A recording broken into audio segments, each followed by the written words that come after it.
Sa hapunan ng bisperas ng bagong taon, umuwi ako ng maaga. Mula sa siwang ng pinto, narinig ko ang buong pamilya ng asawa ko na nag-uusap. Nilagyan ko na ng laso ng daga ang pagkain niya, mamaya sa hapag, siguraduhin niyong hindi kayo magkakamali ng pwesto. Sa sandaling iyon, agad akong gumawa ng isang desisyon na magpapabagsak sa pamilya ng asawa ko, isang desisyon na puno ng dugo, luha, at matinding galit. Ang malalakas na putok ng paputok sa di kalayuan ay hudyat na malapit na ang bagong taon. Dahan-dahan kong minaneho ang sasakyan sa pamilyar na daan pauwi habang nakakaramdam ng kakaibang kaba. Dapat sana'y kasama ko na sila ngayon, naghahanda ng masaganang medianoche. Ngunit dahil sa isang biglaang pulong kasama ang mga dayuhang kasosyo, naantala ako hanggang ngayon na nag-iwan sa akin ng hindi maipaliwanag na pagsisisi. Napabuntong hininga ako habang gumagapang ang konsensya sa aking puso. Siguradong hindi matutuwa ang asawa kong si Carino, ngunit naiintindihan naman niya ang trabaho ko. Ang kanyang pamilya, mula sa kanyang mga magulang hanggang sa kapatid niyang si Laya, ay laging nagpapakita ng pag-unawa at pagmamahal sa akin, kahit sa panlabas lang pala. Ang aming mansyon ay maningning sa liwanag ng mga ilaw. Sa malayo pa lang, naaamoy ko na ang bango ng pagkain na humahalo sa malamig na hangin ng papalapit na bagong taon, isang amoy na ngayon ko lang natantong puno pala ng kasinungalingan. Ang handaan para sa bagong taon sa bahay ng aking mga biyenan ay laging sagana at maayos. Napangiti ako nang maisip ang buong pamilya na magkakasama. Ang pagod mula sa mahabang araw ng trabaho ay tila naglaho. Ipinark ko ang sasakyan sa isang tabong sulok sa likod bahay para sorpresahin sila. Iniisip na dahan-dahan akong papasok para gulatin silang lahat. Dahan-dahan akong naglakad sa gilid ng bakod, patungo sa bahagyang bukas na bintana ng kusina, kung saan ang mga tawanan ay parang matamis na pulot na umaabot sa aking pandinig. Ang tawanan nila ay nagbigay ng init sa aking puso. Ngunit ang mga sumunod na salitang narinig ko ay nagpatigas sa buo kong katawan, na para bang binuhusan ako ng nagyayelong tubig sa gitna ng taglamig. Handa na ba ang lahat, anak? Iyon ang boses ng ina ni Carino, si Aling Flora, na may lamig na nakakakilabot. Huwag po kayong mag-alala, inay. Dinurog ko na po ang lason, hihintayin na lang natin siyang dumating at ibubudbod ko sa paborito niyang crab and asparagus soup. Iyon ang paborito niya at masustansya pa, kaya hindi siya maghihinala. Malinaw kong narinig ang boses ni Carino, ang asawang minahal ko ng buong puso. Bawat salita niya ay parang isang matalim na punyal na tumusok sa aking puso, sinisira ang lahat ng aking tiwala. Sumunod naman ang malalim na boses ng aking biyenang lalaki, si Mang Ruel, siguraduhin mong hindi na siya makakaligtas. Napakatalino ng babaeng iyan, isang pagkakamali lang at masisira ang lahat. Kapag namatay siya, mapapasa atin na ang lahat ng yaman ng matandang iyon. 40 milyong piso rin iyon. Ang halakhak ni Laya, ang hipag kong laging naglalambing sa akin, ay umalingaw-ngaw na parang isang nakakatakot na multo. Kapag nangyari yon, bibilhin ko na ang pinakagusto kong sasakyan at maglalakbay ako sa buong mundo. Ang swerte naman ni ate, kahit patay na, matutulungan pa niya ang pamilya ng asawa niya na umasenso. Nanginginig ang buo kong katawan. Hindi ko na marinig ang mga paputok, hindi ko na maramdaman ang lamig ng gabi. Ang tanging nakikita ko ay isang makapal na ulap ng kataksilan. Ang pamilyang itinuring kong akin, ang asawang minahal ko ng lubusan, ay nagpaplanong patayin ako para makuha ang yaman ng aking ama. Ang aking ama, na araw-gabi ay lumalaban sa sakit sa ospital, na ipinagkatiwala sa akin ang lahat ng kanyang pinaghirapan at nagtiwala sa kanyang mahal na manugang. Sobrang bigat ng aking nalaman, isang matinding panlalamig ang bumalot sa akin. Hindi ako umiyak, hindi rin sumigaw. Dahan-dahan kong kinuha ang nanginginig kong kamay at pinindot ang record button sa aking telepono. Kailangan kong magkaroon ng ebidensya. Bawat salita, bawat letra mula sa kanila ay matibay na katibayan ng kanilang hindi mapapatawad na krimen, isang katotohanang nakakapangilabot. Pinigil ko ang aking hininga at nakinig habang pinag-uusapan nila kung paano itatapon ang bangkay, kung paano sila arte sa harap ng lahat pagkatapos kong mamatay. Binuo nila ang bawat detalye na para bang isang kontrata sa negosyo ang kanilang pinag-uusapan, at hindi ang buhay ng isang tao. Nang huminto sila sa pag-uusap, alam kong hindi na ako pwedeng mag-aksaya pa ng oras. Kailangan kong umalis agad, bago pa ako malunod sa takot. Sinikap kong huwag manginig habang umatras ako sa dilim. Huminga ako ng malalim, pilit na inaayos ang boses kong nanginginig sa takot. Tinawagan ko ang sarili kong numero, nagkunwaring may tumatawag sa akin. Tumulog ang telepono ko sa loob ng bag, lumabas ako mula sa pinagtataguan at diretsong pumasok sa bahay na parang walang nangyari. Pinilit kong maging natural ang aking mukha, kahit na nagwawala na ang aking kalooban. Magandang gabi po sa inyong lahat, nakauwi na po ako. Gulat silang lahat na napatingin sa akin. Bahagyang nagbago ang mukha ni Carino, ngunit mabilis itong napalitan ng isang pekeng ngiti. Nakauwi ka na pala?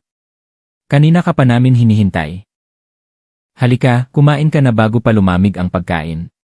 Ngumiti ako, isang ngiti na mas malamig pa sa yelo, nakakakilabot hanggang buto. Opo, gustong-gusto ko na pong kumain. Pero tumawag po kasi ang ospital. Itinaas ko ang telepono kong bukas pa ang screen. Sabi ng doktor, hindi raw maganda ang kalagayan ni Papa, kailangan daw pumunta ang pamilya agad. Mukhang kailangan ko munang pumunta sa ospital. Kitang-kita ang pagkadismaya sa kanilang mga mukha, ngunit mabilis nila itong itinago. Agad na nagsalita ang biyanan kong babae, naku, ganoon ba? Sige, magmadali ka na. Mas mahalaga ang kalusugan ng papa mo. Ang pagkain natin, kahit kailan pwede nating kainin. Lumapit din si Carino, at ipinatong ang kamay sa balikat ko na para bang nag-aalala.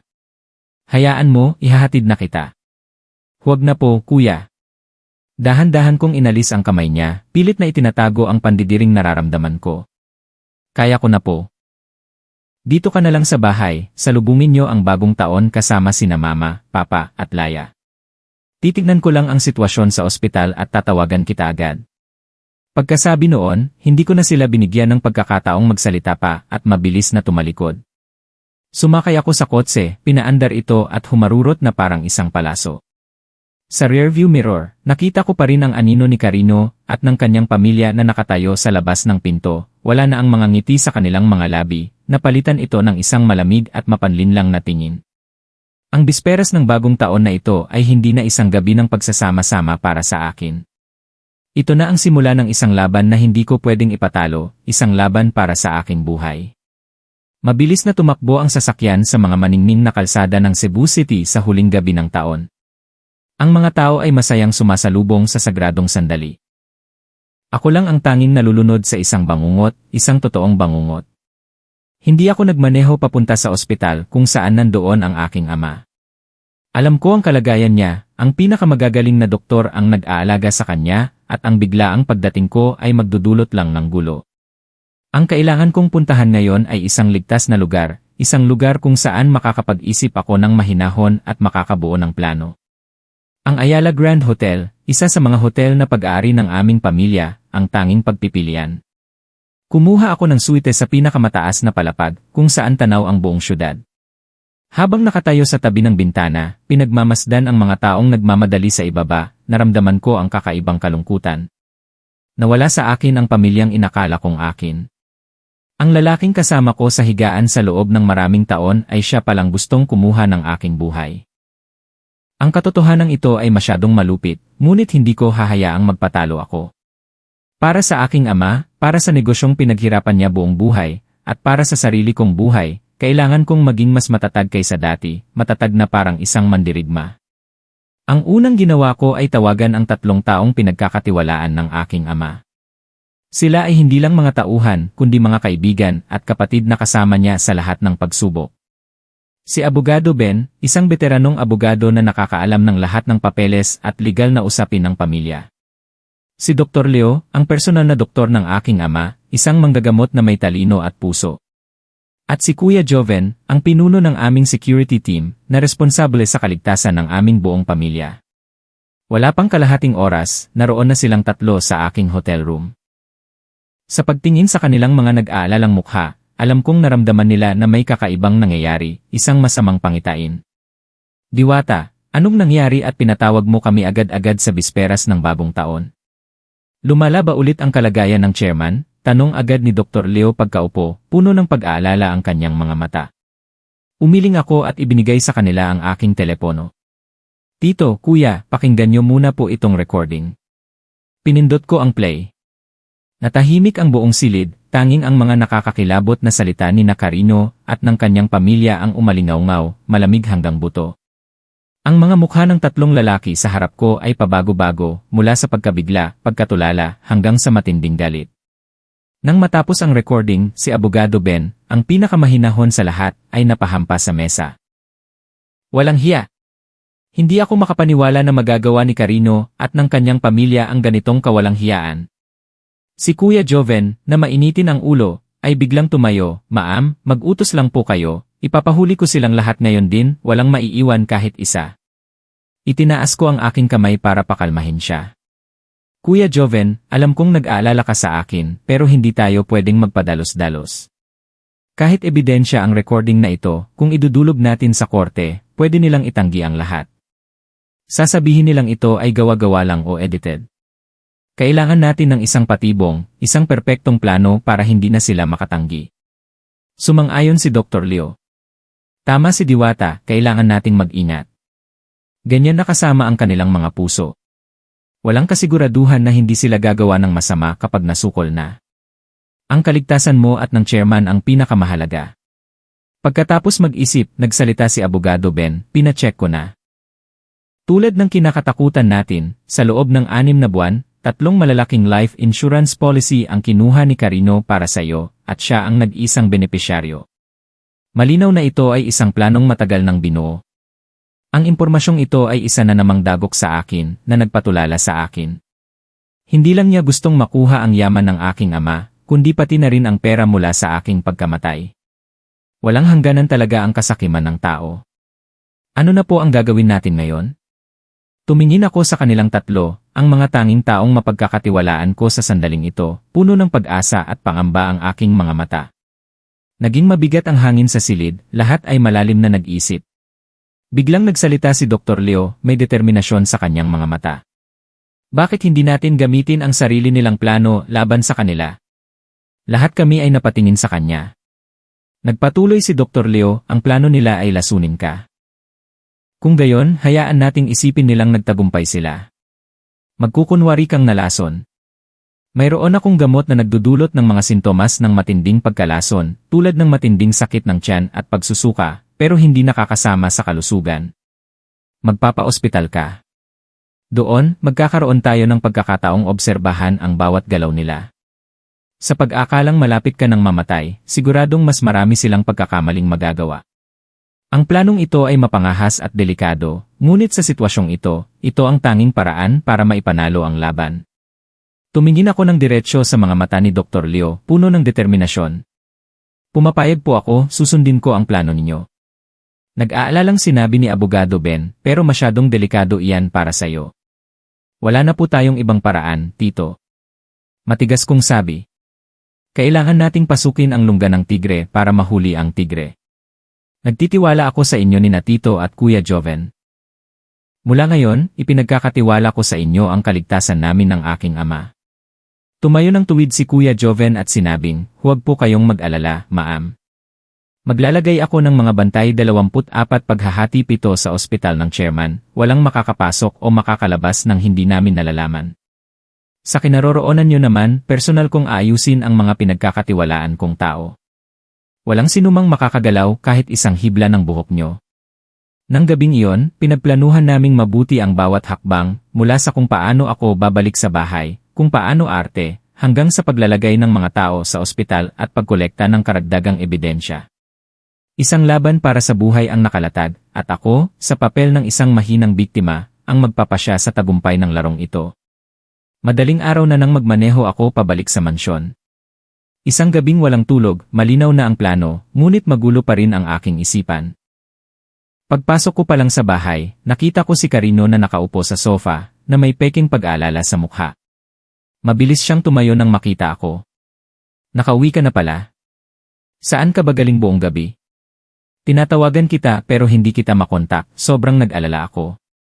Tumingin ako ng diretsyo sa kanyang mga mata, pilit na hinahanap ang kahit katiting na katotohanan, ngunit puro pagkukunwari lang ang nakita ko. Pagod kong sinagot, "Nasa ospital ako kasama si Papa, sobrang hina na niya, hindi ko kayang iwan." "Kamusta na si Papa?" Lumapit siya para yakapin ako. Umatras ako ng isang hakbang para iwasan ang kanyang yakap, nandidiri.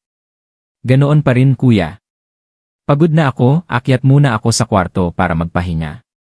Mabilis akong umakyat sa hagdan, ayokong manatili sa tabi niya kahit isang segundo pa. Sumunod ang mga yapak niya. Pagpasok sa kwarto, dumiretso ako sa banyo. Kailangan kong inumin ang gamot na bigay ni Dr. Leo.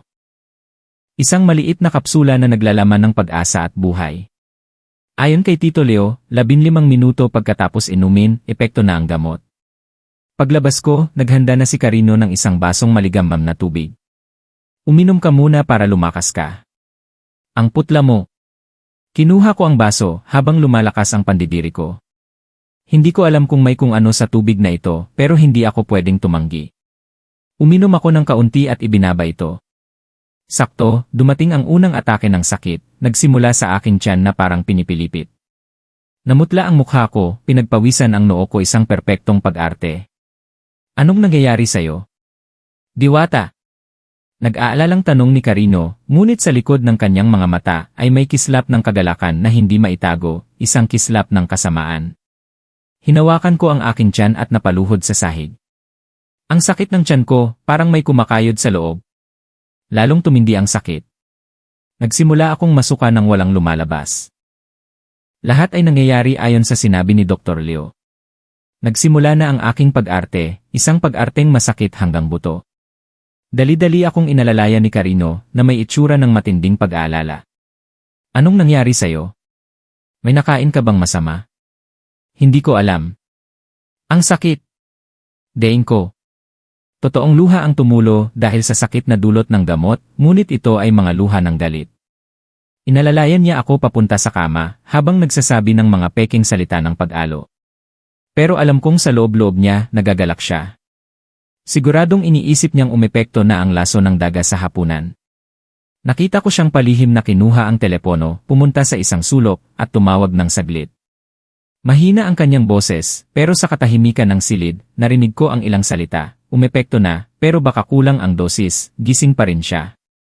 Natapos ang tawag at bumalik siya na may parehong nag-aalalang mukha. Bibili ako ng gamot para sa sakit ng tiyan mo. Tumango ako ng mahina. Nagmamadali siyang umalis.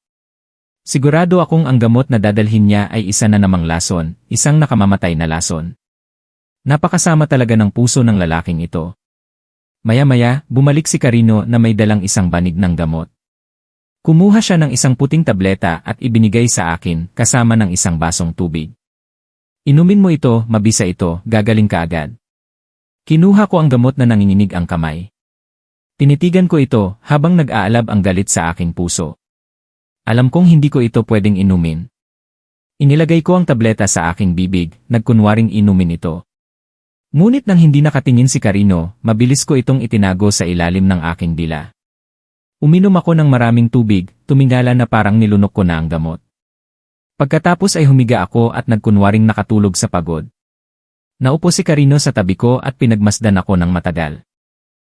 Nang makita niyang tila mahimbing na ang tulog ko, dahan-dahan siyang umalis na may ngiti ng tagumpay sa kanyang mga labi. Nang magsara ang pinto, agad kong iniluwa ang tableta, binalot ito sa tissue at itinago sa aking bag. Ito ay magiging isa na namang mahalagang ebidensya. Buong araw akong nagkunwaring may sakit sa kama. Salitan akong binisita ni Carino at ng kanyang pamilya, nagdadala ng lugaw at gamot. Siyempre, wala akong ginalaw sa mga dala nila. Sinasabi ko lang na wala akong ganang kumain. Sa pagtingin sa kanilang mga mapagkunwaring mukha, nasusuka ako.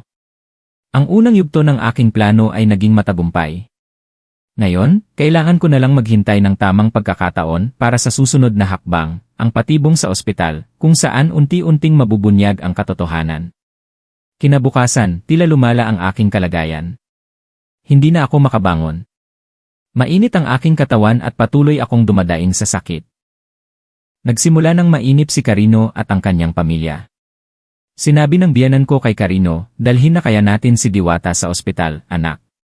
Hindi ako mapakali kung nasa bahay lang siya. Ito na ang hinihintay ko, pero hindi ako pwedeng magmungkahi. Kailangan silang gumawa ng desisyon. Tila nag-aalangan si Carino. Marahil ay natatakot siyang malaman ng mga doktor sa ospital ang tunay na dahilan, ngunit sa pagtingin sa aking kritikal na kalagayan, wala na siyang ibang pagpipilian. Sakto namang nag-doorbell si Dr. Leo.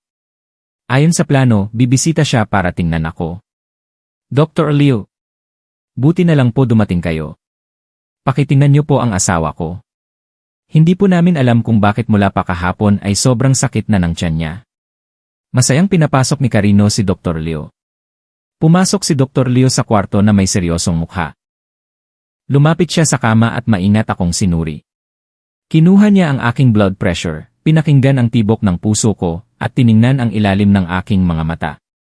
Pagkatapos, lumingon siya kay Carino at sa kanyang pamilya, hindi maganda ang kalagayan ni Diwata. Ang mga sintomas ay parang matinding food poisoning. Pero para makasiguro, kailangan siyang dalhin sa ospital para sa mga pagsusuri at obserbasyon. Masyadong delikado kung mananatili siya sa bahay. Nang marinig ang salitang si pagkalason, bahagyang nagbago ang mukha ni Carino, ngunit mabilis siyang nakabawi. Sige po. Dadalhin na po namin siya sa ospital mayon din. Kaya dinala ako sa pribadong ospital kung saan nagtatrabaho si Dr. Leo. Dito, handa na ang lahat para sa malaking dulaan. Dinala ako sa isang e-room na may kumpletong isolation. Inayos na ni Kuya Joven ang kanyang mga tauhan sa bawat pasilyo, nagkukunwaring mga staff ng ospital at pamilya ng pasyente. Bawat kilos ay nasa ilalim ng kanilang kontrol. Habang nakahiga sa kama at nakadextrose, medyo gumaan ang pakiramdam ko. Ngunit alam kong nagsisimula pa lang ang tunay na laban, hindi titigil ang mga kaaway. Si Carino at ang kanyang pamilya ay laging nasa tabi ko, nagpapakitang sobrang nag-aalala. Ngunit ang kanilang mga kilos ay hindi nakaligtas sa aking mga mata at sa aking team. Pinainspeksyon ni Kuya Joven ang kwarto pagkaalis nila.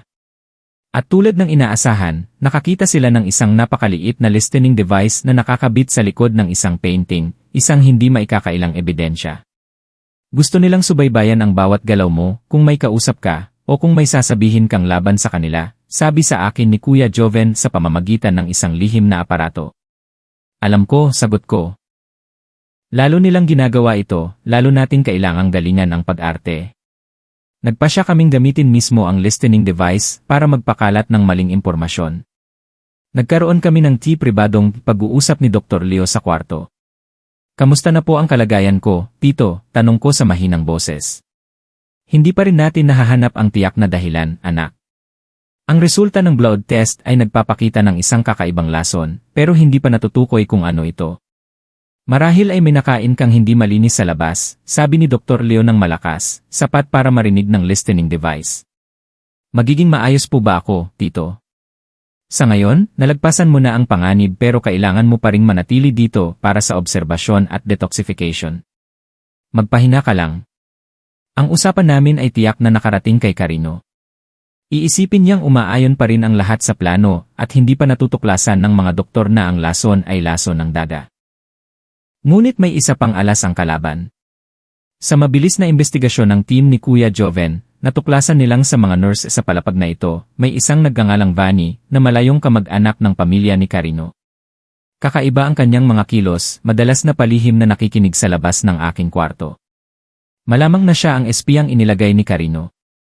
Kailangan nating mag-ingat ng husto, sabi ni Kuya Joven. Alam kong isang bagong patibong ang inihahanda. Sa pagkakataong ito, mas delikado dahil nanggagaling ito sa mga taong nakaputi, mga taong dapat ay nagliligtas ng buhay, ngunit nabulag ng kasakiman. Kailangan kong ihanda ang aking sarili para harapin ito, para sa kalupitan ng kaaway. Makalipas ang 2 araw, kumilos na si Carino, hindi na siya makapaghintay. Ang katotohanang buhay pa ako ay nagpainip sa kanya. Nang hapong iyon, pumasok ang nurse na si Vani sa aking silid para palitan ang aking dextrose. Tila siya ninenerbiyos at palingalinga sa pinto na parang may kinatatakutan. Ang kilos na ito ay hindi nakaligtas sa microcamera na inilagay ni Kuya Joven. Miss Diwata, oras na po para sa inyong gamot. Hawak ni Vani ang isang hiringgilya na may laman ng gamot. Tiningnan ko ito. Ang likido sa loob ay medyo malabo, iba sa mga gamot na itinurok sa akin dati. Bumilis ang tibok ng aking puso. Alam kong ito na ang lason na gagamitin ni Carino para tapusin ako. Anong gamot yan? Tanong ko. Pilit kong pinakalma ang aking boses. High-dose antibiotic lang po ito. Utos ni Dr. Leo, sagot ni Vani na nauutal, hindi makatingin ng diretsyo sa akin. Sa sandaling ituturok na niya ito sa aking ugat, biglang bumukas ang pinto. Pumasok si Dr. Leo at Kuya Joven kasama ang 2 security personnel. Nagulat si Vani at nabitawan ang hiringgilya. Namutla ang kanyang mukha. Anong ginagawa mo, Nurse Vanny? Tanong ni Dr. Leo sa malamig na boses. Ako. Nagtuturok lang po ng gamot sa pasyente ayon sa utos, pautal-utal na sagot ni Vanny. Sininyasan ni Kuya Joven ang isang security na kunin ang hiringgilya. Dr. Leo, nag-utos po ba kayo na iturok ang gamot na ito kay Miss Diwata? Siyempre hindi, mariing sabi ni Dr. Leo. Walang kahit anong injection sa treatment plan niya ngayon. Lumingon siya kay Vanny na may matalim na tingin. Sabihin mo, sino ang nag-utos sa'yo nito? Anong laman ng hiringgilyang ito? Sa harap ng mga hindi maikakailang ebidensya, bumigay si Vanny. Lumuhod siya at umiyak. Patawad po, napilitan lang po ako. Si Ginoong Carino po, ang asawa ni Miss Diwata. Ibinigay niya sa akin ang gamot na ito at malaking halaga ng pera, pinilit akong iturok ito kay Miss Diwata. Sinabi niya na kung hindi ko gagawin, mapapahamak ang pamilya ko. Nabunyag na ang katotohanan. Hindi ko na alam kung anong salita ang pwedeng ilarawan sa kasamaan ng taong ito. Hindi lang niya ako gustong patayin, handa rin siyang itulak ang ibang tao sa krimen. Arestuhin na sana ni Kuya Joven si Vanny, ngunit pinigilan ko siya. Isang ideya ang pumasok sa isip ko, pwede nating gamitin mismo siya para maglatag ng mas malaking patibong. Sandali lang, Kuya Joven, sabi ko. Miss Vanny, kung gusto mong mabigyan ng pagkakataon, kailangan mong makipagtulungan sa amin. Tumingin sa akin si Vanny, puno ng takot at pag-asa ang kanyang mga mata. Ma'am, tulungan niyo po ako, gagawin ko po ang lahat ng ipag-uutos niyo. Mabuti, sabi ko. Ngayon, tawagan mo si Carino. Sabihin mong matagumpay mong naiturok ang gamot at nasa kritikal na akong kondisyon. Sabihin mong ginagamot ako ng mga doktor at inilipat na sa intensive care unit. Naintindihan agad ni Dr. Leo ang plano ko. Dinagdag niya, tama, sabihin mong sobrang sama ng sitwasyon, baka hindi na makaligtas. Kailangan mong galingan ang pag-arte. Sa ilalim ng aming pagbabantay, nanginginig na tinawagan ni Vanny si Carino. Napakagaling niyang umarte, na may boses na puno ng takot at pag-aalala, iniulat ang lahat ng aming binuong kwento. Sa kabilang linya, naririnig ko ang tawa ng kasiyahan ni Carino. Pinayuhan pa niya si Vanny na manahimik at nangakong bibigyan pa siya ng mas malaking pera. Nang matapos ang tawag, matagumpay ang aming plano. Ngayon, sa mata ni Carino at ng kanyang pamilya, ako ay isang taong malapit ng mamatay sa li. Sa pag-akalang malapit ng matanggal ang tinik sa kanilang lalamunan, siguradong hindi na sila mag-ingat at sisimulan na ang mga susunod na hakbang para makuha ang yaman. Ito na ang tamang panahon para hulihin silang lahat at ibunyag ang lahat ng madilim na plano sa likod ng pagpatay na ito. Ang patibong sa ospital ay hindi lang para protektahan ako, kundi isang malaking entablado para ibunyag ang tunay na kulay ng mga demonyo. Sa pag-akalang malapit na akong mamatay, wala nang pakundangan si Carino. Nagsimula siyang kumilos ng hayagan at mas mapangahas. Hindi na siya araw-araw pumupunta sa ospital. Sa halip, tumatawag na lang siya kay Dr. Leo na may boses na puno ng kalungkutan, isang napakagaling na pag-arte. Siyempre, nakipagsabayan din si Dr. Leo, sinasabing palala ng palala ang aking kalagayan at bilang na lang ang aking mga araw. Samantala, lihim na akong inilipat sa isang napakaligtas na lugar sa ospital. Mula dito, sinimulan kong pamunuan ang investigasyon sa isang bagong direksyon. Pakiramdam ko, ang pagpatay sa akin para sa yaman ay bahagi lang ng isang mas malaking plano. Bakit ganoon na lang ang galit nila sa aming pamilya? Bakit kailangang maging ganito kalupit? Inutusan ko sina Abogado Ben at Kuya Joven na imbestigahan ng mas malalim ang nakaraan ng pamilya ni Carino, lalo na ang relasyon ng kanyang ama, si Mang Ruel, at ng aking ama. Kasabay nito, pinasubaybayan ko rin ang bawat kilos ni Carino. Hindi nagtagal, dumating ang mga unang impormasyon. Madalas na nakikipagkita si Carino sa isang lalaking nagngangalang Mang Berting, isang kilalang land agent, ngunit tanyag din sa mga madilim na transaksyon. Lihim ang kanilang mga pagkikita.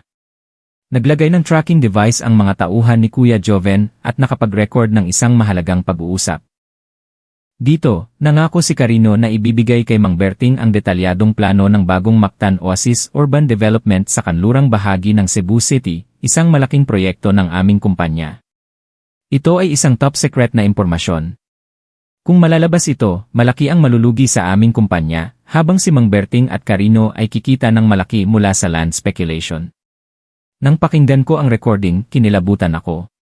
Hindi lang niya ako gustong patayin para makuha ang mana, kundi handa rin niyang ipagkanulo ang kumpanya, sirain ang pinaghirapan ng aking ama. Gusto niyang wasakin ang aming pamilya mula sa ugat. Kasabay nito, unti-unti ring nabubunyag ang nakaraan. Nakahanap si Abogado Ben ng mga lumang dokumento na nagpapakita na 20 taon na ang nakalilipas, magkapatid sa panunumpa ang aking ama at si Mang Ruel, at magkasama silang nagtayo ng isang maliit na construction company. Napakalapit nila sa isa't isa, ngunit isang malaking trahedya ang nangyari. Isang gusali na itinatayo ng kanilang kumpanya ang biglang gumuho na nagdulot ng pagkamatay ng 2 manggagawa at pagkawala ng isa. Ayon sa mga tala, ang dahilan ay depektibong materyales. Sa panahong iyon, ang aking ama ang legal na may-ari at siyang pangunahing responsable. Kinailangan niyang ibenta ang halos lahat ng kanyang ari-arian para bayaran ang mga pamilya ng biktima. Samantala, si Mang Ruel, na siyang namamahala sa pagbili ng materyales, ay biglang naglaho kasama ang malaking halaga ng pera ng kumpanya. Lumitaw lamang siya makalipas ang ilang taon, ngunit sira na ang kanilang pagkakaibigan. Habang binabasa ko ito, isang malaking duda ang nabuo sa akin. Aksidente lang ba talaga ang nangyari noon o mayroong katotohanang itinago? Ang pagkawala ni Mang Ruel kasama ang pera at ngayon ang kanilang malupit na paghihiganti. Tila mayroong isang hindi nakikitang koneksyon. Pakiramdam ko, tinatahak ko ang isang madilim na landas at sa dulo nito ay isang nakakakilabot na sikretong nakabaon sa loob ng 20 taon. Ang plano ng pamilya de la Cruz ay hindi lamang dahil sa kasakiman. Ito rin ay dahil sa pagkamuhi, isang galit na inalagaan sa loob ng maraming taon at ngayon ay sumisiklab para sunugin ang lahat. Alam kong kailangan kong hanapin ang katotohanan hindi lang para iligtas ang aking sarili, kundi para na rin sa hustisya para sa aking ama. Ang laban na ito ay hindi na lang para sa buhay, kundi laban din sa nakaraan. Sa gitna ng aking pagkalito, isang hindi inaasahang bisita ang dumating. Ito ay si Thea, ang aking pinsan sa panig ng aking ina. Si Thea ay mas bata sa akin ng 5 taon, isang matalino at mabilis na babae.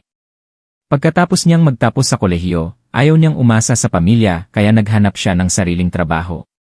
Malapit kami sa isa't isa, ngunit dahil sa abalang trabaho, bihira kaming magkita. Ang pagdating ni Thea ay inayos ni Kuya Joven. Ayokong maglihim sa kanya. Sa ganitong sitwasyon, ang pagkakaroon ng isa pang mapagkakatiwalaang kamag-anak ay napakahalaga. Ate Diwata, narinig kong na food poison ka raw at isinugod sa ospital, sobrang nag-alala ako. Niyakap ako ni Thea. Pinakalma ko siya, ayos lang ako. Tingnan mo, malakas pa rin ako at nakikipag-usap sa'yo. Matapos kong ikwento ang lahat, mula sa plano nila noong bisperas ng bagong taon hanggang sa pag-arte ko sa ospital, nagbago ang mukha ni Thea. Hindi siya makapaniwala sa kanyang narinig. Diyos ko, may mga ganyang tao pala. Si Kuya Carino at ang pamilya niya ay masahol pa sa hayop. Sobra na ang tiniis mo. Hinigpitan ni Thea ang hawak sa aking kamay, namumula ang kanyang mga mata. Malalagpasan din natin ito, Thea, sabi ko. Pero kailangan ko ang tulong mo. Ikinuwento ko sa kanya ang tungkol sa madilim na negosyo ni Carino at Mang Berting. Nang marinig ang pangalang iyon, nagulat si Thea. Si Mang Berting Smokey ba yan? Ang direktor ng Verde Estates Real Estate. Siya nga. Paano mo nalaman? Nagtratrabaho ako doon, ate. Assistant ako sa sales department. Ang pagkakataong ito ay nagpagulat sa akin. Tila tinutulungan din ako ng tadhana. Talaga? Ang galing. Thea, pwede mo bang bantayan kung may mga kakaibang transaksyon sina Carino at Mang Berting? Tumango si Thea ng walang pag-aalinlangan. Huwag kang mag-alala, ate, ako na ang bahala dyan. At may isa pa akong sasabihin. Nag-atubili siya. Matagal ko na itong nakikita pero hindi ko masabi sa'yo, baka malungkot ka. Sabihin mo lang. Ilang beses ko nang nakita si Kuya Carino na may kasamang ibang babae. Ang pangalan niya ay Lena, personal secretary ni Mang Berting. Napakalapit nila sa isa't isa, hindi parang magkatrabaho lang. At minsan, narinig ko siyang kausap sa telepono. Sabi niya, maghintay ka lang, kapag namatay na ang asawa ko, pakakasalan kita. Ang bawat salita ni Thea ay parang mga patalim na sumusugat sa aking puso. Hindi lang pala niya ako gustong patayin para sa pera, kundi dahil din sa ibang babae. Naghahanda na siya ng bagong buhay sa ibabaw ng aking libingan. Sumiklab ang galit sa akin, ngunit pinigilan ko ito. Hindi ito ang oras para maging mahina. Naiintindihan ko. Sabi ko, sa isang boses na nakakatakot sa sobrang kalmado. Dea, salamat sa pagsabi ng totoo. Ngayon, may plano ako. Kailangan nating mahuli sila sa akto. Nag-alab ang determinasyon sa mga mata ni Dea. Tutulungan kita, ate. Pagsisisihan ng taksil na iyon ang lahat. Ang pagdating ni Thea ay nagbigay sa akin ng bagong lakas at pag-asa. Mayroon na akong kasama sa laban na ito. Gamit ang impormasyon mula kay Thea, sinimulan naming subaybayan si Carino at Lena. Sa tulong ng team ni Kuya Joven, walang nakaligtas sa aming mga mata. Akala ni Carino ay nag-agaw buhay ako, kaya hindi na niya itinago ang kanilang relasyon. Hayagan niyang sinusundo at hinahatid si Lena, kumakain sa labas, at namimili na parang magkasintahan. Dumating din ang pagkakataon.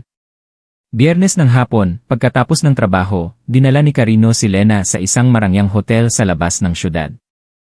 Isang pribadong lugar. Ate, pumasok na sila sa Emerald Haven Hotel, tawag ni Dea mula sa kotseng sumusunod sa kanila. Sige, sundin niyo lang ang plano. Tiyaking may video at mga litrato. Papunta na ako, sabi ko. Nagbihis ako ng simpleng damit, nagsalamin at face mask, at mabilis na umalis sa ospital. Si Kuya Joven mismo ang nagmaneho para sa akin. Naghihintay na rin doon si Abogado Ben kasama ang ilang testigo. Kailangang gawin ang lahat ayon sa batas. Pagdating namin, alam na ng team ang eksaktong numero ng kanilang kwarto. Nakatayo sa harap ng pinto ng room 2046, bumibilis ang tibok ng aking puso. Kahit handa na ang aking isipan, masakit pa ring harapin ang kataksilan ng sarili kong asawa. Matapos kumpirmahin ng staff ng hotel ang impormasyon at buksan ang pinto sa aming hiling para sa isang surprise inspection, nagulat ang lahat sa aming nakita. Magkayakat si Carino at Lena sa kama, nakasuot lang ng bathrobe. Sunod-sunod ang pag-flash ng mga kamera. Nagulat sila at mabilis na nagtakip ng kumot. Nang makabawi si Carino at makita akong nakatayo sa pinto, nagbago ang kanyang mukha mula sa pagkabigla, takot, at sa huli, galit. Diwata. Bakit ka nandito? Hindi ba't nasa ospital ka? Nauutal niyang sabi. Ngumisi ako, isang malamig na ngiti. Dahan-dahan kong tinanggal ang aking salamin at mask, bakit? Nagulat ka ba na buhay pa ako? O dismayado ka dahil hindi sapat ang lason mo? Namutla si Carino, alam niyang huli na ang lahat. Nanginginig naman ang katabi niyang si Lena. Abogado Ben, gawin mo na ang iyong trabaho, sabi ko. Lumapit si Abogado Ben, Ginoong Carino, mayroon kaming sapat na ebidensya ng iyong pangangalunya.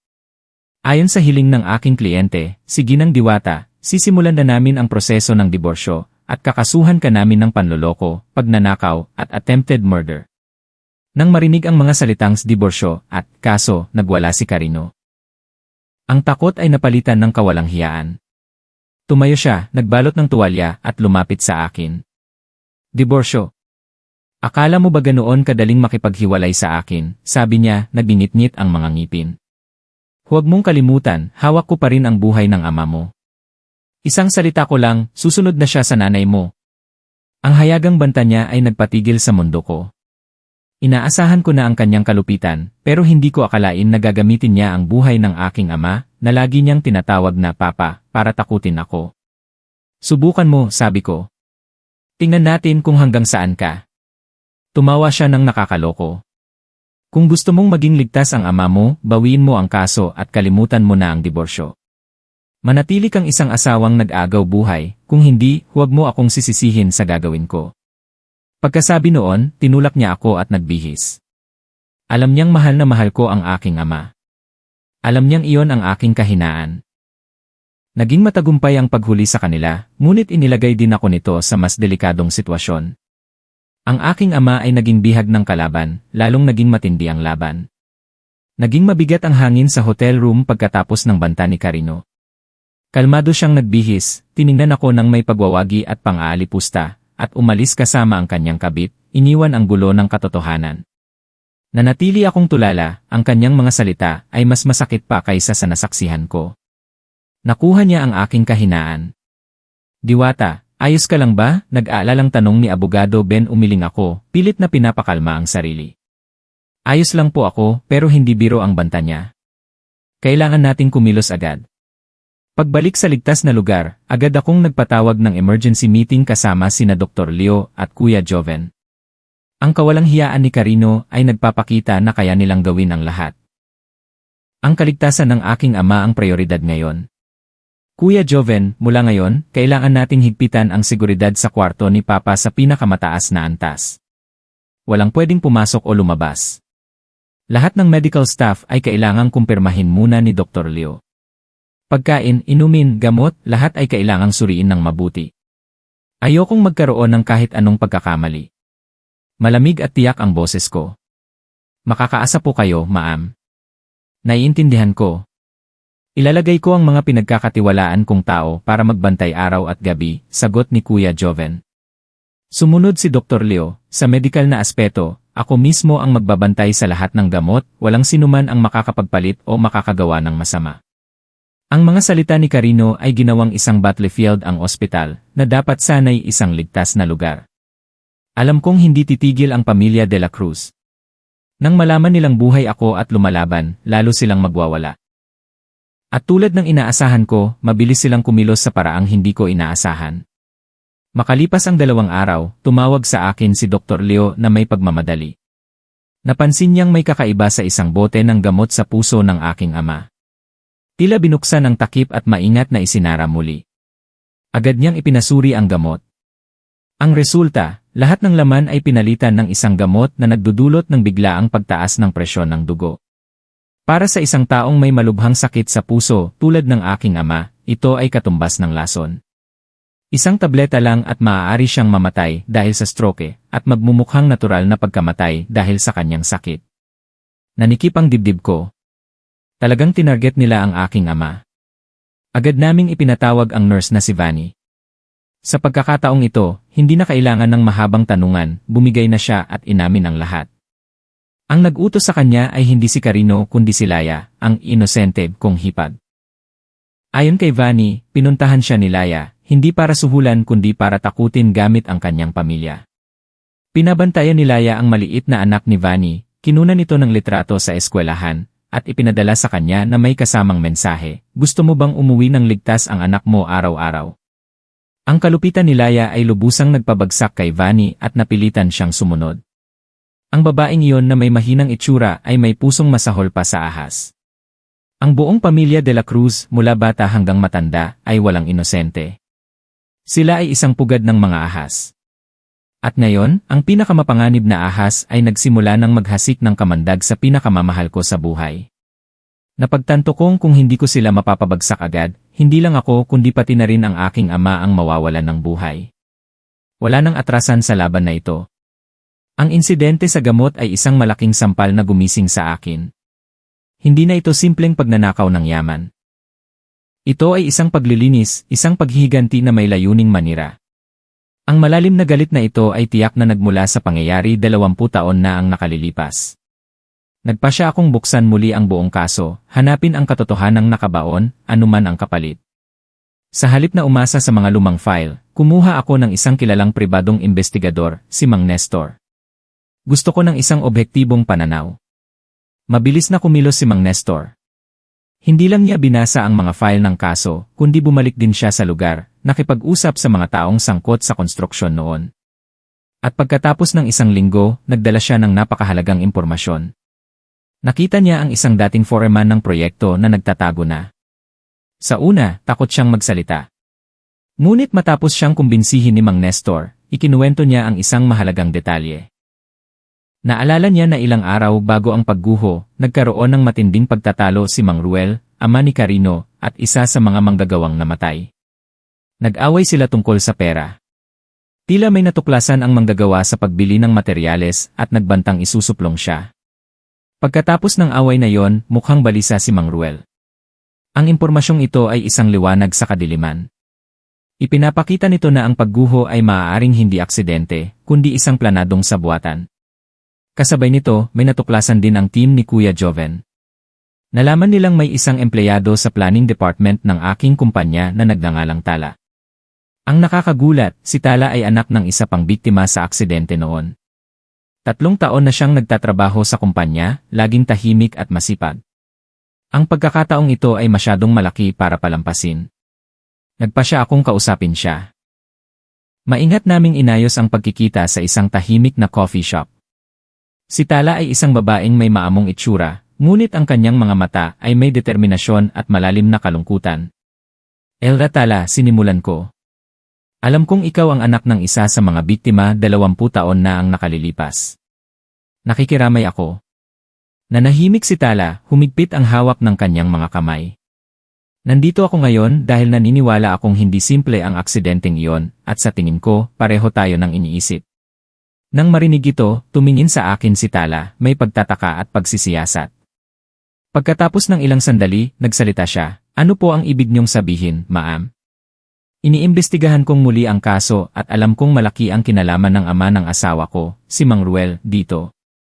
Gusto kong makamit ang hustisya para sa aking ama at para na rin sa iyong ama. Tila natamaan ng aking mga salita si Tala. Bumuntong hininga siya. At isang mas nakakatakot na katotohanan ang nabunyag bago ko makilala at pakasalan ang naging boyfriend ko si Carino. Natigilan ako. Walang sinuman ang nagsabi sa akin nito. Ikinuwento ni Tala, puno ng pait. Noon, isa lang akong bagong graduate na estudyante. Lumapit siya sa akin, napakabait at maalaga. Minahal ko siya ng totoo. Kalaunan, nalaman kong may motibo pala siya. Gusto niyang malaman kung may alam ako sa nangyari sa aking ama, kung may balak akong maghiganti. Nang malaman niyang wala akong anumang hinala, at matapos niyang makita ang mas malaking target, na ikaw, bigla na lang niya akong hiniwalayan. Ang kwento ni Tala ay bumuo ng isang kumpletong larawan ng tunay na pagkatao ni Carino. Siya ay isang manloloko, walang puso, handang gamitin ang damdamin ng iba para sa kanyang layunin. Ang paglapit niya kay Tala ay nagpapakita na ang pamilya de la Cruz ay laging nabubuhay sa takot dahil sa kanilang krimen.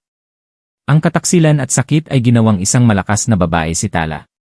Tahimik siyang nanatili sa kumpanya, nagmamasid at naghihintay ng tamang panahon.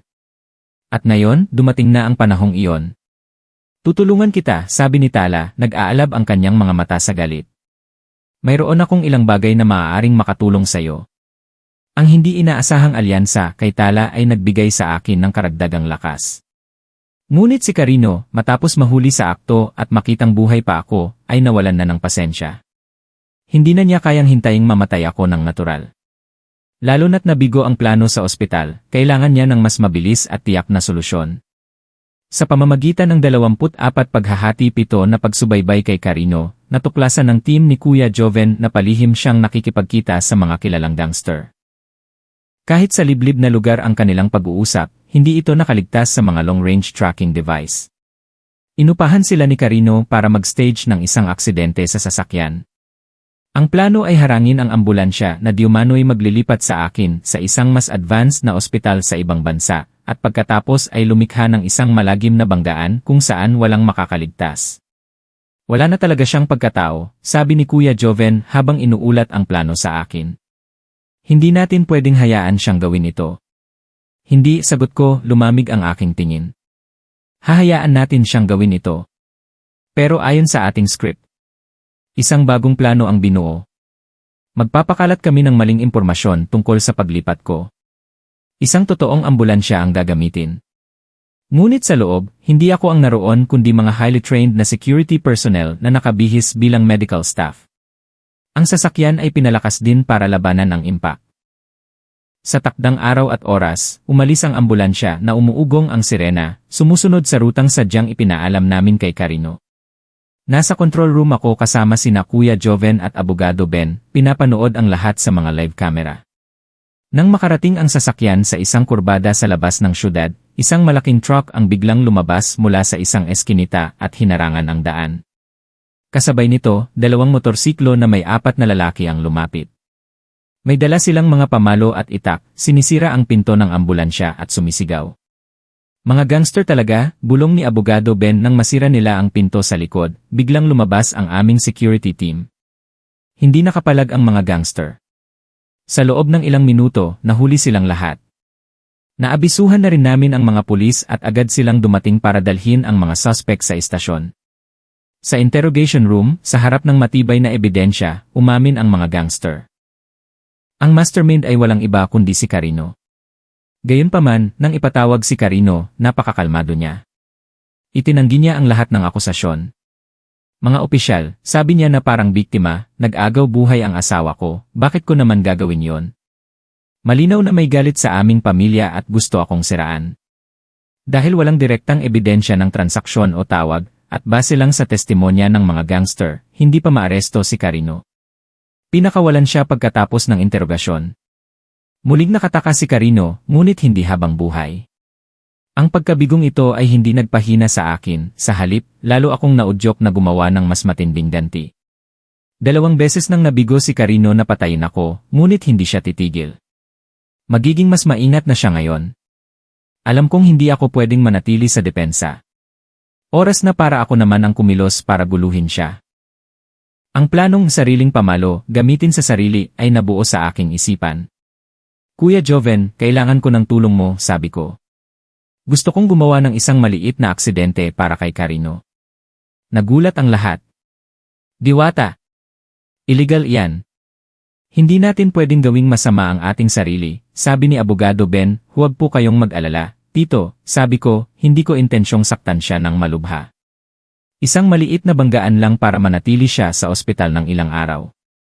Kailangan nating kalkulahin ang lahat para walang ibang madamay. Ipinaliwanag ko ang plano. Papasirain namin ng bahagya ang preno ng kanyang sasakyan, sapat lang para mawalan ito ng bisa sa mababang bilis at sa isang piniling kalsada na walang gaanong tao at may ligtas na harang. Ang layunin ko ay hindi para parusahan siya, kundi para lumikha ng isang gintong pagkakataon. Matapos ang ilang araw na pagsubaybay, napili ng team ni Kuya Joven ang perpektong oras at lugar.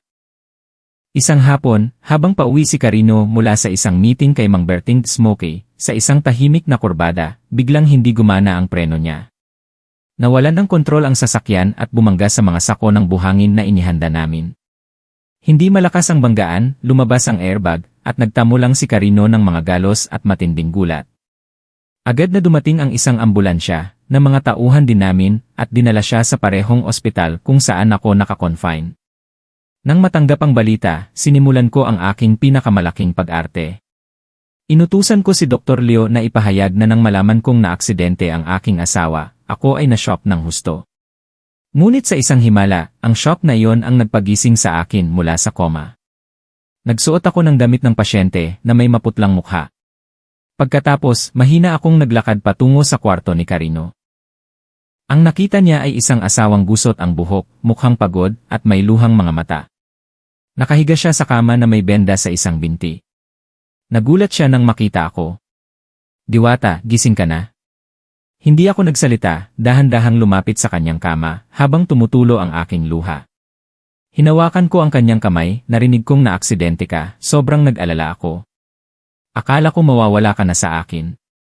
Tila umepekto ang aking pag-arte. Ang pagkagulat sa mukha ni Carino ay napalitan ng pekeng pagkaantig. Mayabang siya, kaya siguradong isipin niyang mahal ko pa rin siya. Ipinagpatuloy ko ang pag-arte, sa mga araw na nakahiga lang ako, marami akong naisip.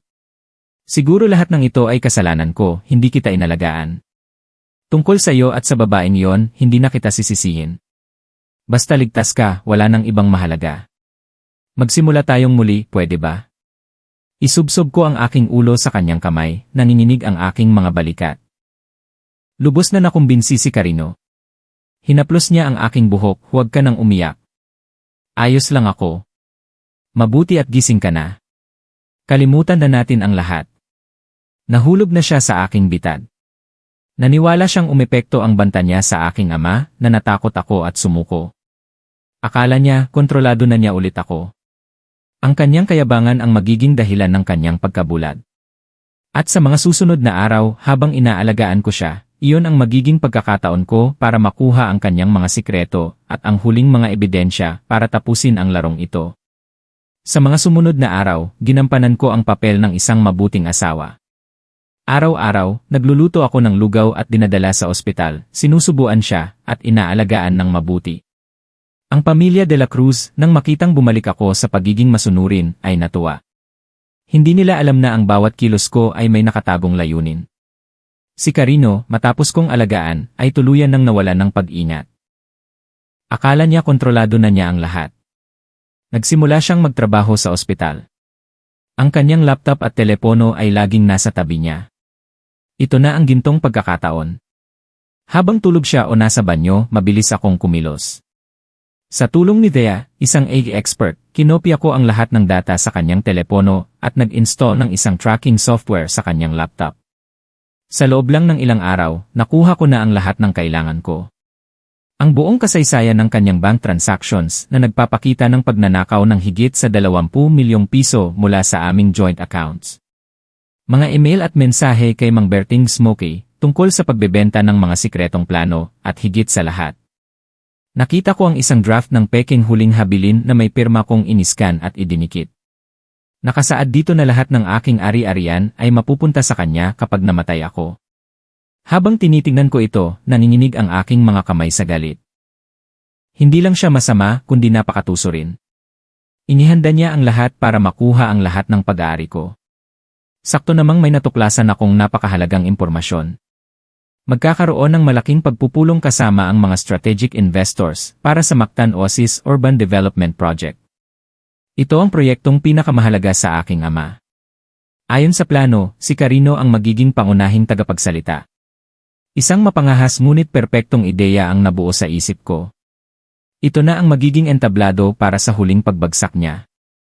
Nagsimula na akong maghanda. Inutusan ko ang planning department na gumawa ng 2 financial report. Ang isa ay ang totoong datos. Ang isa naman ay isang nakamamatay na patibong. Pinalobo ang mga numero, mga hindi makatotohanang kita, at mga gastos na binawasan ng mapanganib. Sa unang tingin, mukhang kaakit-akit, ngunit para sa sinumang bihasang investor, agad nilang makikita ang mga seryosong butas. Isang gabi bago ang pagpupulong, dinala ko ang peking report kay Carino. Mahal, bukas na ang meeting pero kailangan mo pa ring magpahinga dito, sabi ko na may pag-aalala. Nagpatulong na ako sa iba para ihanda itong report. Tingnan mo kung ayos lang. Baka may mali makasama pa sayo. Kinuha ni Carino ang report, tiningnan lang ang ilang pahina. Dahil sa kanyang kayabangan, tiningnan lang niya ang malaking kita sa unang pahina at mumiti. Hindi na niya binasa ang mga detalye. Magaling, ginawa mo ng maayos. Tinapik niya ang aking kamay, hayaan mo na yan sa akin, bukas, hahangaan nila akong lahat. Opo, sabi ko, ngunit may malamig na ngiti sa aking puso. Nakasalalay sa iyo ang lahat. Nakahanda na ang laro, lahat ng piyesa ay nasa tamang lugar, hinihintay na lang ang umaga. Kapag bumukas na ang kurtina, opisyal nang magsisimula ang huling yugto ng dula. Puno ang malaking conference room ng mga investor at media.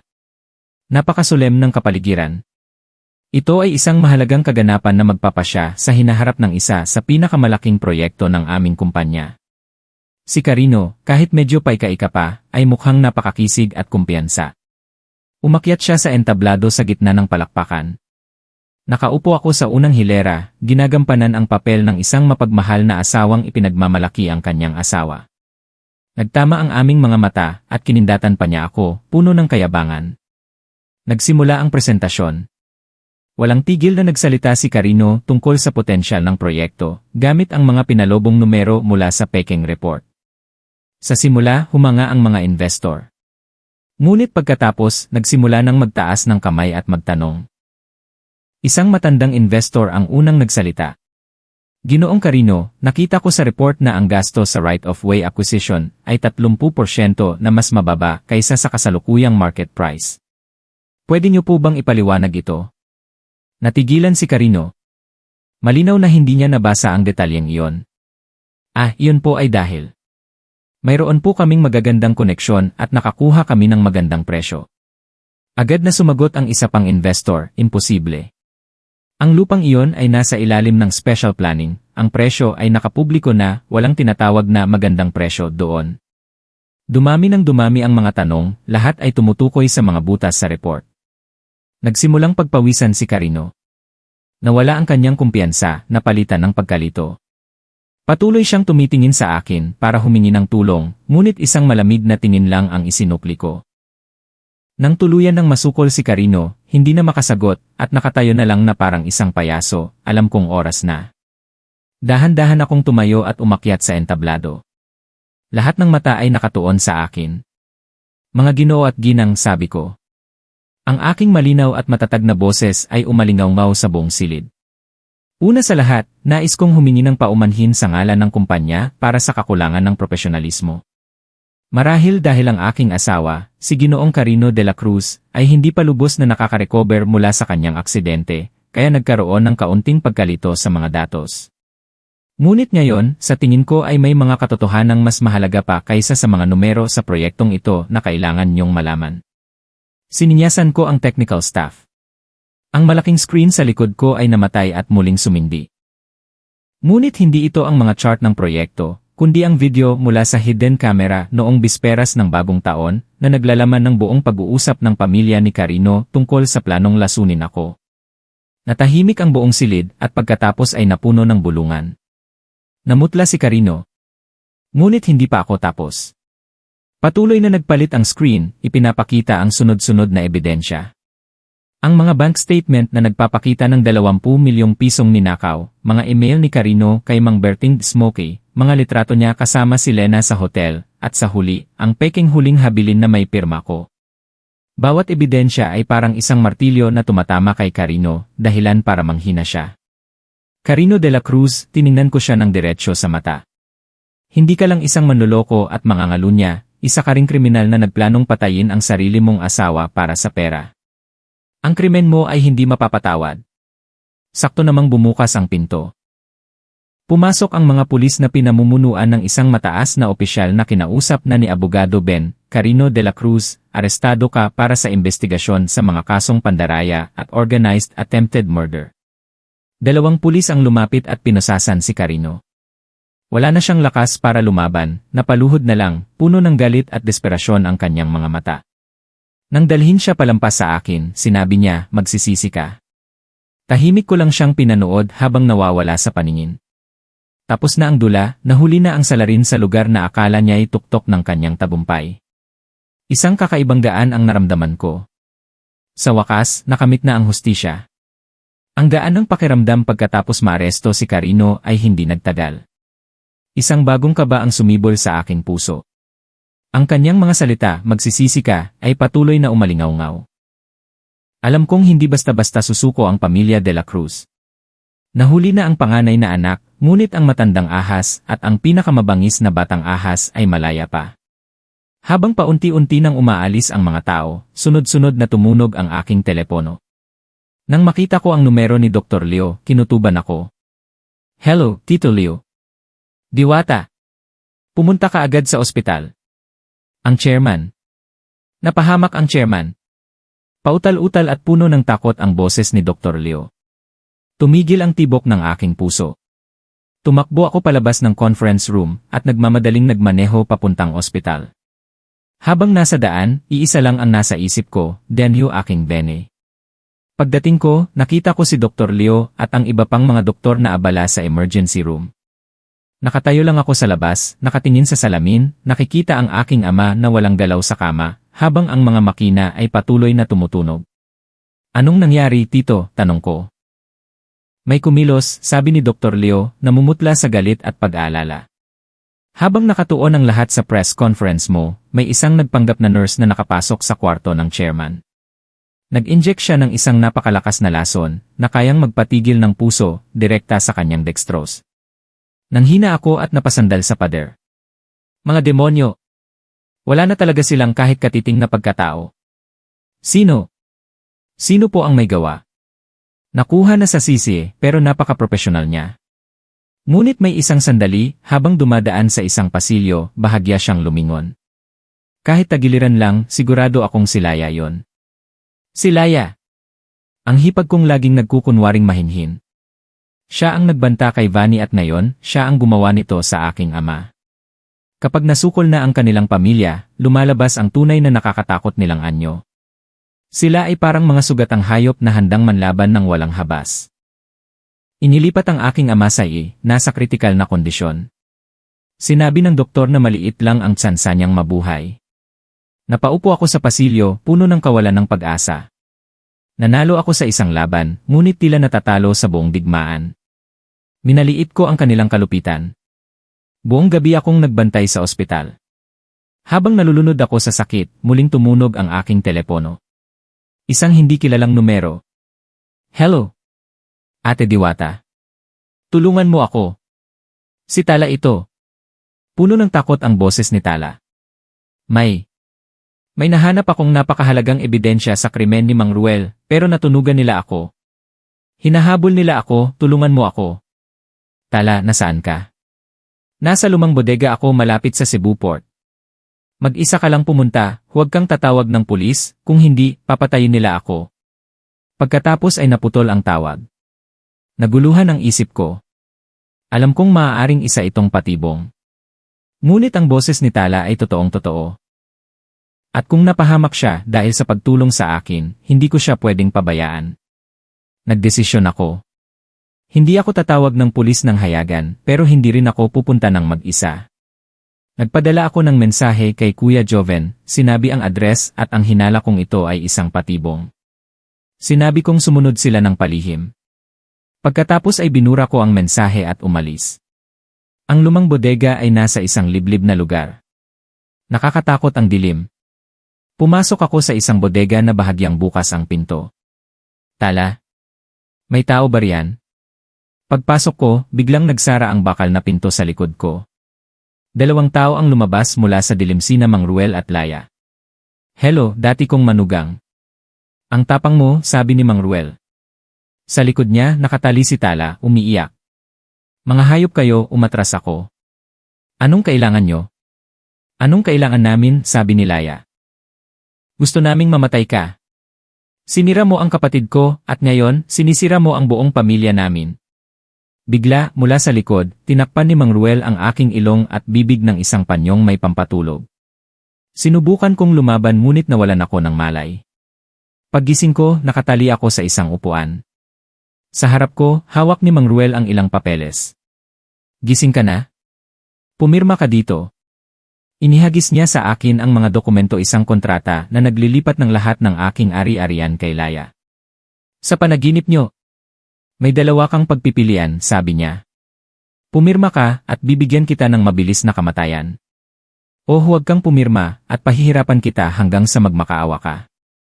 Inilabas niya ang isang matalim na patalim at idinampi sa aking pisngi.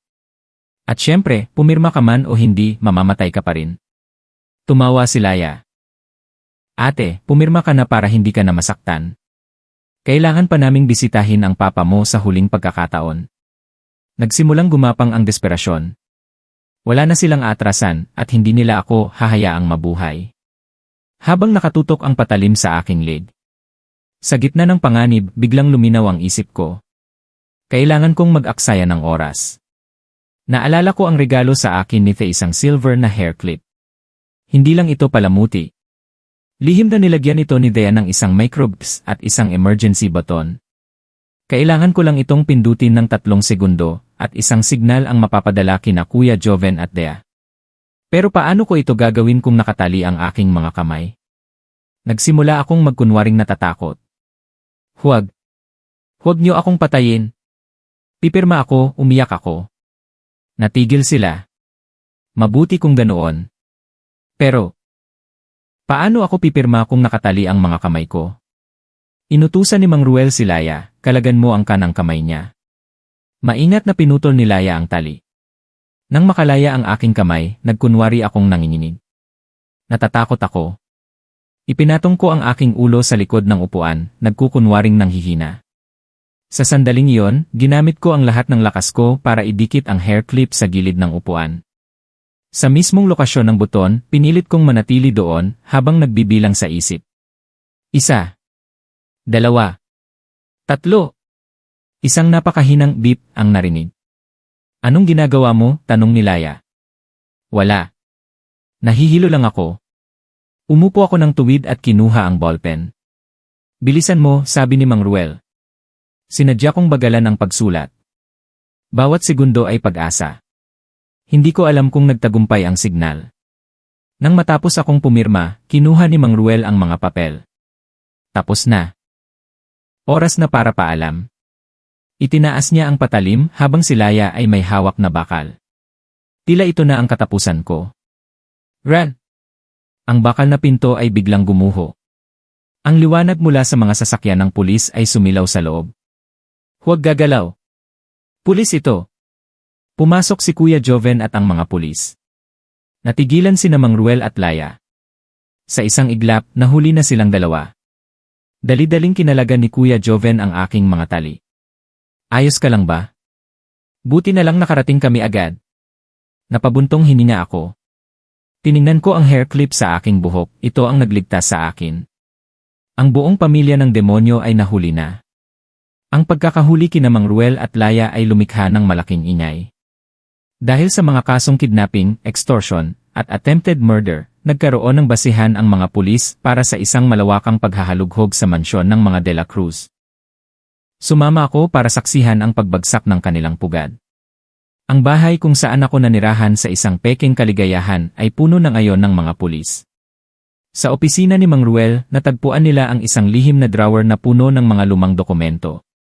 Mga peking kontrata para sa materyales 20 taon na ang nakalilipas, at mga talaan ng iligal na pera. Ngunit ang pinakanakakatakot na natuklasan ay nasa basement. Napansin ng isang pulis ang isang bahagi ng semento na iba ang kulay. Naghinala sila at sinimulan itong basagin.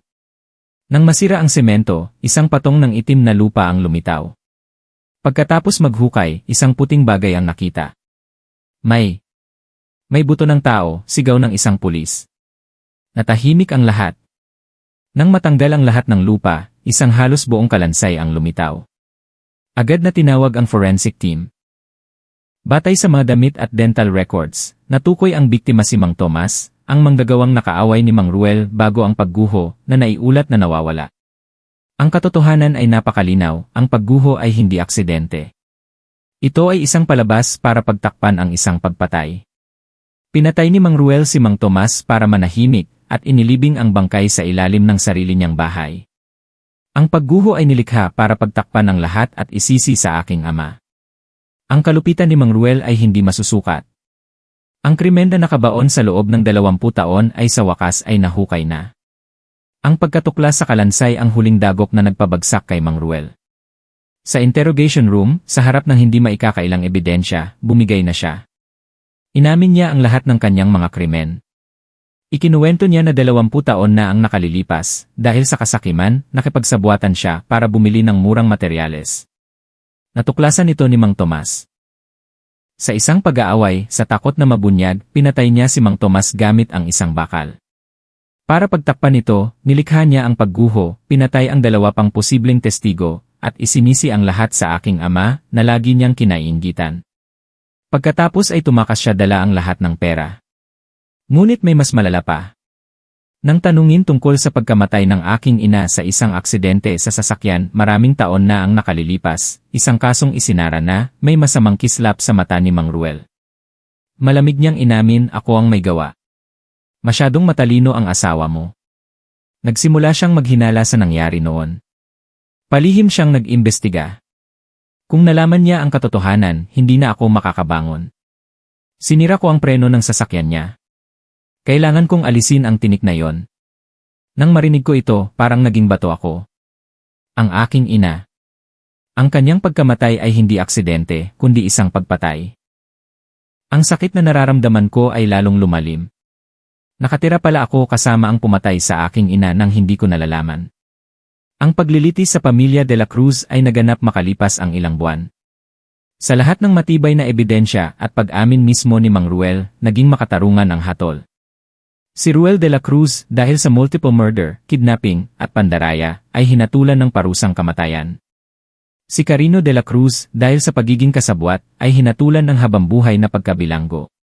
Si Laya De La Cruz, dahil sa paglason sa aking ama at kidnapping, ay nakatanggap ng 20 taong pagkakakulong. Ang mabigat na hatol ng batas ang nagwakas sa isang pamilyang kriminal. Sa araw ng paghatol, napakaliwanag ng langit. Tumingin ako sa itaas, nararamdaman kong sa wakas ay payapa na ang kaluluwa ng aking ina at ng iba pang mga biktima. Pagkatapos ng paglilitis, unti-unting bumalik sa normal ang aking buhay. At ang pinakamalaking himala, unti-unting gumaling ang aking ama. Marahil ang pagkamit ng hustisya ang naging pinakamabisang gamot para sa kanya. Nang magising siya, umupo ako sa tabi niya at umiyak na parang bata. Tapos na ang lahat ng bagyo. Opisyal na akong pumalit bilang tagapamahala ng korporasyon. Ang matagumpay na paglalantad sa meeting ay nagpatunay sa aking kakayahan. Ang kumpanya, sa ilalim ng aking pamumuno, ay mabilis na nakabangon at lalong lumago. Ngunit sa puso ko, alam kong may mas makabuluhan pa akong dapat gawin.